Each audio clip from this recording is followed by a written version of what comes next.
शेतकरी मित्रांनो, शेळीपालन करताना सर्वात अगोदर चारा पिकांचे नियोजन करणे अत्यंत आवश्यक आहे. त्या संदर्भात आपण या व्हिडिओमध्ये महत्त्वपूर्ण माहिती पाहणार आहोत. सर्वांनी शेवटपर्यंत पहा. चारा पिकाचे नियोजन.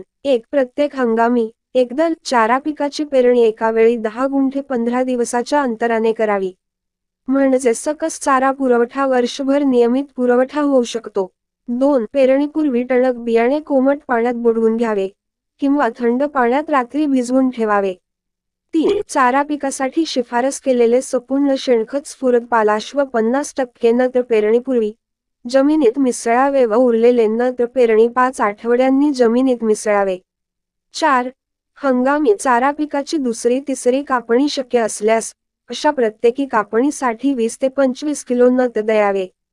परंतु दुसऱ्या व तिसऱ्या कापणीचे चारा उत्पादन पहिल्या कापणीपेक्षा 25 ते 30% कमी मिळते. 5. बहुवार्षिक चारा पिकाला शेणखत व रासायनिक खताची मात्रा खुरपणीपूर्वी द्यावी.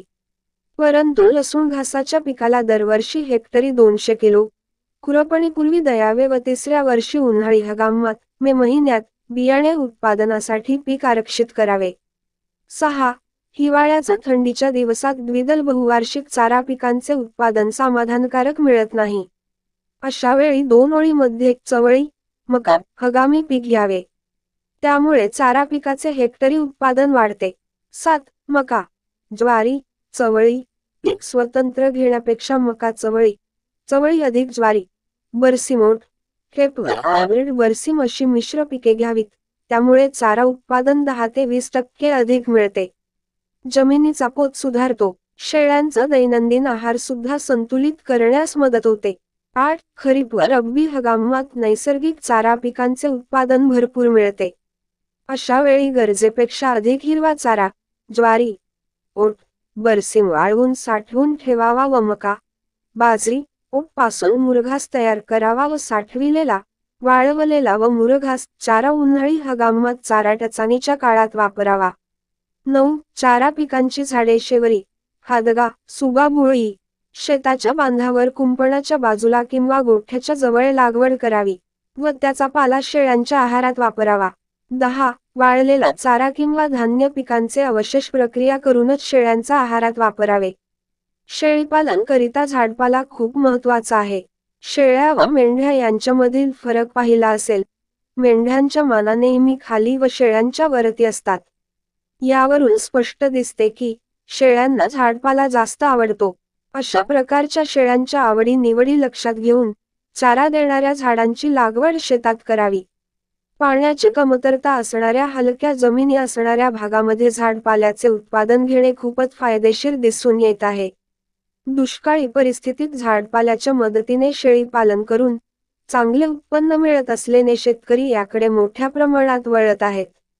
झाडपाल्यामध्ये प्रथिनांचे प्रमाण तुलनेने जास्त असल्याने शेळी उत्पादनामध्ये याचा खूप फायदा होताना दिसून येत आहे. 1. सुबाबूळ. सुबाबुळीच्या चाऱ्यात प्रथिने 20 ते 22% असतात. हा चारा शेळ्या आवडीने खातात. सुबाबुळीच्या कवळ्या पाल्यात मायमोसिन नावाचा घटक असल्याने तो शेळ्यांना घातक असू शकतो.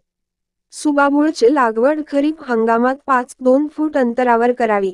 पहिली कापणी जमिनीपासून 1.5 फूट वर करावी. दुसऱ्या कापणीला 3 ते 4 फाटे 1 फूट अंतर ठेवून कापावे व नंतर या फाट्यांना येणाऱ्या फुटव्यांचे नेहमीसाठी उत्पादन घ्यावे.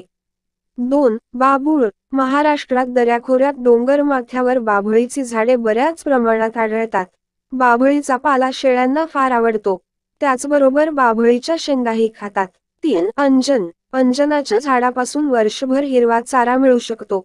अंजनाचा पाला वाळवून सुद्धा शेळ्यांच्या चाऱ्याची गरज भागविता येते. 4. बोर. बोरीचा पाला शेळ्या खातात. हा चारा पौष्टिक असल्याने शेळ्यांची वाढ चांगली होते.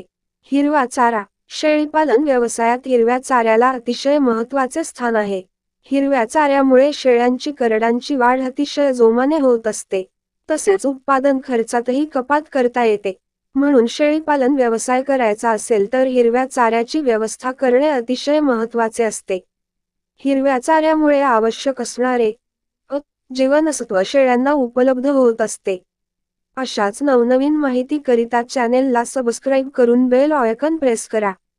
पुढील व्हिडिओ पाहण्यासाठी दर शनिवारी ठीक 6 वाजता आमच्या चॅनेलला भेट अवश्य द्यावी. धन्यवाद.